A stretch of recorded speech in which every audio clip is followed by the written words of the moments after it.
Israel যে একতাবদ্ধতা হচ্ছে এবং তারা খুব করে চেষ্টা করতেছে তাদের মাসিহের অনুসরণ করবে এবং পুরো বিশ্বকে তারা শাসন করবে, এই মাসিহটাই হচ্ছে তাদের। যারা বানু ইসরাইল এরা মাসিহ হিসেবে মানছে হযরত ঈসা আলাইহিস সালাম, ঈসা আলাইহিস সালামকে মাসিহ হিসেবে মানছে, কিন্তু তারপরেও তারা সেই মাসিহের ওপরে হত্যা করার চেষ্টা করছে।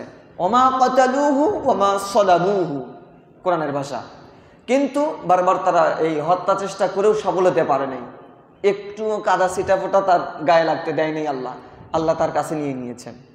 উনি আসবেন এই পৃথিবীর বুকে আবারও, তবে ওনার আগে একজন নেতা আসবেন যেনার নাম হচ্ছে ইমাম মাহদি, উনি আসবেন। তবে যে কথাটা বলতেছিলাম, এই যে ইসরায়েল যে একতাবদ্ধতা হচ্ছে এবং তারা খুব করে চেষ্টা করতেছে তাদের মাসিহের অনুসরণ করবে এবং পুরো বিশ্বকে তারা শাসন করবে, এই মাসিহটাই হচ্ছে তাদের দাজ্জাল। দাজ্জাল আসবে যখন, তারা দাজ্জালের অনুসারী হয়ে যাবে এবং এই দাজ্জাল তখন পুরো বিশ্বকে শাসন করবে।